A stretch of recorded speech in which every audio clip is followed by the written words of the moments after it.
Section 25.4 Air Masses, Fronts, and Storms. So an air mass is just a really large volume of air. An air parcel is just like a smaller volume of air. When we talk about air masses, we divide them into 6 different categories based on the type of land or water that they're over.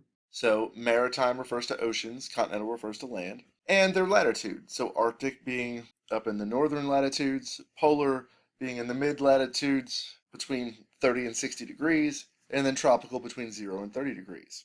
And so these 6 categories include continental polar and continental Arctic, which generally produce cold, dry weather in the winter and cool, pleasant weather in the summer. There's also maritime polar and maritime Arctic, which pick up moisture from the ocean, and it has cool, moist weather. And then there's continental tropic, which brings hot, dry weather, and maritime tropical, which brings warm, humid weather. Because of all these different characteristics, when these air masses interact with one another, you get a variety of weather patterns. So here you can see where the different types of land masses can be found around North America. And we also see the different types of land masses and some of their characteristics in a little more in depth.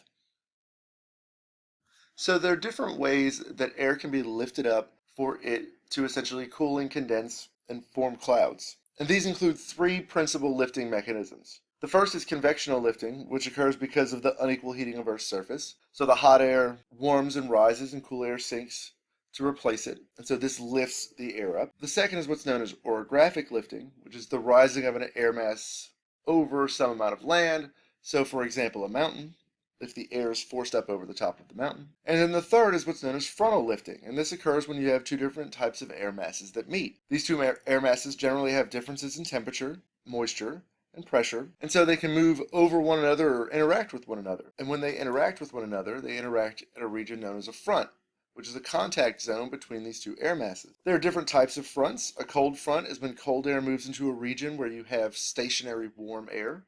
A warm front is when you have warm air that moves into a region with stationary cool air. If instead of meeting one another, one air mass overtakes the other, we get what's called an occluded front. And then if you have neither that moves, we get what's called a stationary front. So when storms form in the United States, they form and generally travel from west to east. Regions within 10 degrees of the equator get more direct sunlight over the course of the year than other regions. So this generates a lot of hot air, and that hot air moves upwards towards the poles, creating an area of low pressure.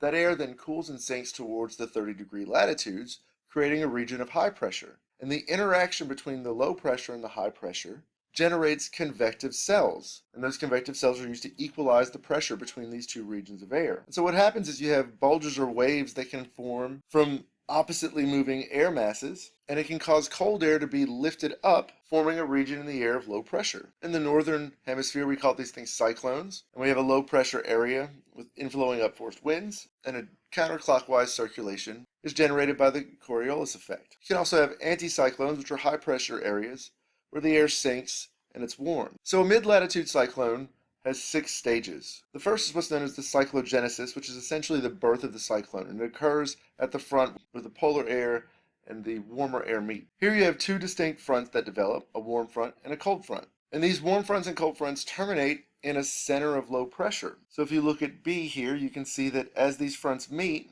one starts to move under the other, and you generate a region of low pressure in the center. That low pressure starts to drive air towards the center, but because of the Coriolis force, that air is deflected, and the storm starts to rotate around some central area of low pressure.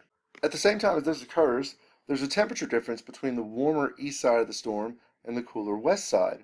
And this warmer side moves eastward faster than the colder side. And that cold air begins to lift and move underneath the warm air, and you get an occluded front, a region where the 2 air masses are sitting on top of one another. Eventually that cold air will move out from in front and ahead of the warm air, and without the temperature difference, the cyclone will cease, and all that you're left with is colder weather.